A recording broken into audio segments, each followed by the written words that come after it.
Instead of chasing, try being.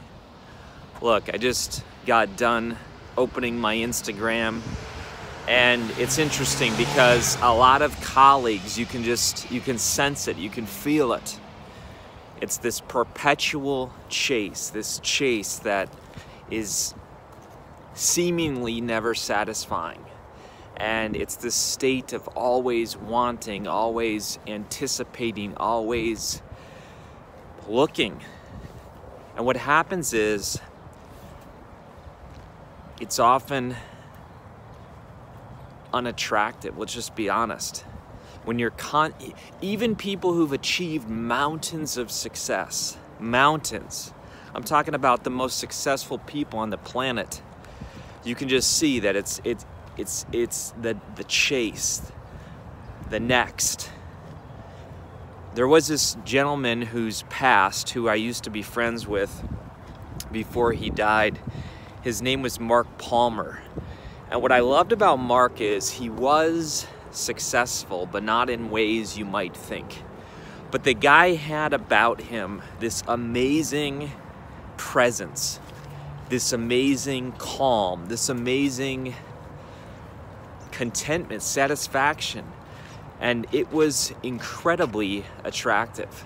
In fact, I knew him early on in my career, in my early 20s, early to mid 20s, and I would go down and visit him in the short north, this section of Columbus, and every time I left, spending even an hour with the dude, I would just leave changed. I was like, this guy has no agenda.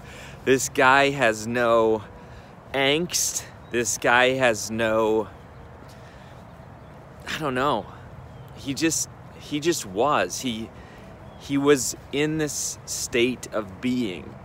And I know that for those of us who are ambitious, those of us who are born to have drive, I mean, I get it. God made us that way, right?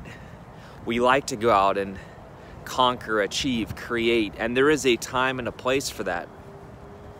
But don't forget, in your chasing, do not forget your being, because people can tell, people can sense it, people can feel it. And even though you might think, oh, you know, but look at all I've done, look at all I've done.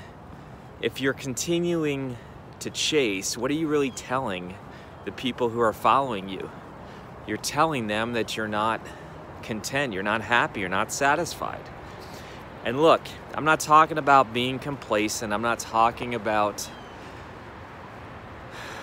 becoming unambitious, I'm talking about not forgetting to enjoy.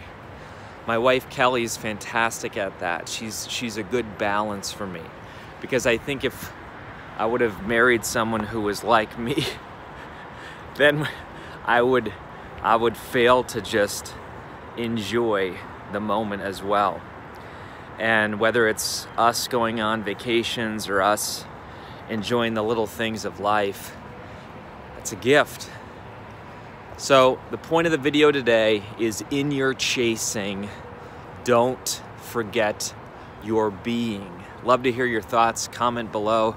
This is Kary Oberbrunner. Be a soul on fire. Be a soul on fire.